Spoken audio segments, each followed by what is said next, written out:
നാട്ടുമാങ്ങ, നാട്ടുമാമ്പഴം. പൊതുവെ ഇത്തരം മാമ്പഴങ്ങളെ ചക്കരക്കുട്ടി എന്നൊക്കെ വിളിക്കാറുണ്ട്.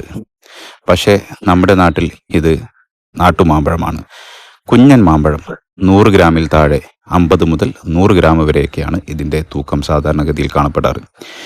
ഇതിൻ്റെ ഏറ്റവും വലിയ പോരായ്മ എന്നുള്ളത് 3-4 വർഷങ്ങൾ കൂടുമ്പോൾ മാത്രമാണ് ഇത് കായ്ക്കുക. കൂടാതെ മരത്തിൽ നിന്ന് തന്നെ മൂത്ത് വിളഞ്ഞ് പഴുത്ത് ഇത് താഴെ വീഴും.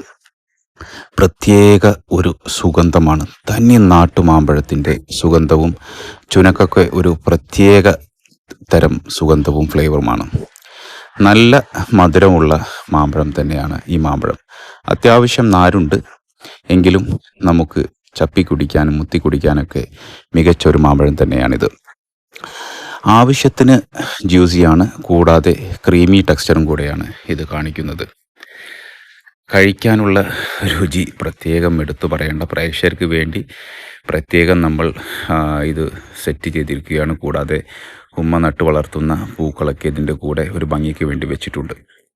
ബ്രിക്സ് വാല്യൂ ഏകദേശം 20-25 ഇടയിലൊക്കെയാണ് വരുന്നത്. പല മാമ്പഴങ്ങളും പല സ്വീറ്റ്നെസ്സാണ് കാണിക്കുന്നത്. ഏകദേശം ഒരു 25 വരെയൊക്കെ ഇതിൻ്റെ ബ്രിക്സ് വാല്യൂ വന്നേക്കാം. നല്ല സ്വീറ്റായിട്ടുള്ള, കാണാൻ നല്ല ഭംഗിയാണ്. മാവിൻ്റെ ചുവട്ടിൽ നിറയെ മാമ്പഴമാണ് ഇതിന്. എൻ്റെ കുടുംബ വീട്ടിൽ ഉള്ള ഒരു മാവാണിത്.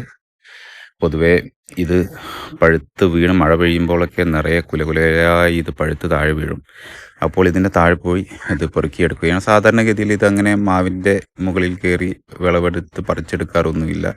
താഴെ വീണ് കഴിക്കാറാണ്. പുഴുക്കേട് ലെവലേശമില്ല. 2-3 ദിവസങ്ങളായി താഴെ കിടക്കുന്ന ഒത്തിരി മാമ്പഴങ്ങൾ കാണാം. കുറേ മാമ്പഴങ്ങൾ താഴെ കിടന്ന് ചീഞ്ഞു പോകുന്നുണ്ട്. അതൊക്കെ അടുത്ത വർഷത്തേക്ക് സീഡ് മുളച്ച് കുഞ്ഞു കുഞ്ഞു തൈകളാവും. നമുക്കൊക്കെ അതിൽ ഗ്രാഫ്റ്റ് ചെയ്യാം. ഒരു ഓറഞ്ച് കളർ ഫ്ലഷാണ് ഇത് കാണുന്നത്. കണ്ടല്ലോ, അത്യാവശ്യം ജ്യൂസിയും ക്രീമിയും ആയിട്ടുള്ള രണ്ടൊരു മിക്സ്ഡ് ആണ്. പുളിപ്പ് വളരെ കുറവാണ് ഇതിന്, തീരെ ഇല്ല എന്ന് വേണമെങ്കിലൊക്കെ പറയാം. കറയുടെ ചെറിയൊരു ഒരു ഒരു ഒരു ഒരു ഇത് നമുക്ക് കിട്ടുന്നുണ്ട്. ഓക്കെ, ഒരു ചെറിയൊരു കറ കുത്തും. നാട്ടുമാവയാണ്, പക്ഷെ സാധാരണഗതിയിലുള്ള മാമ്പഴത്തെ വെച്ച് നോക്കുമ്പോൾ ഇതിൽ കറയുടെ അംശം കുറവാണ്. കൂടാതെ കയ്യിൽ നിങ്ങൾക്ക് കാണാൻ സാധിക്കുന്നുണ്ടാവും ഒരു ഓറഞ്ച് കളർ ഫ്ലഷാണ്, ക്രീമിയാണ്, നല്ല രുചിയുള്ള മാമ്പഴം. ഇതിപ്പോൾ ഒരുപാട് വർഷങ്ങൾക്ക് ശേഷമാണ് ഞാനിപ്പോൾ ഇത് കഴിക്കുന്നത്.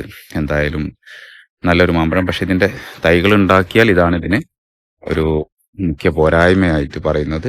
ഇത് 3-4 വർഷങ്ങൾ കൂടുമ്പോഴാണ് ഇത് കായ്ക്കുന്നത്. ഇത്രയും നല്ല ബ്രിക്സ് വാല്യൂ വരുന്ന നാട്ടുമാമ്പഴങ്ങളും പൊതുവെ കുറവാണെന്ന് കൂടെ ഓർമ്മിപ്പിക്കുന്നു.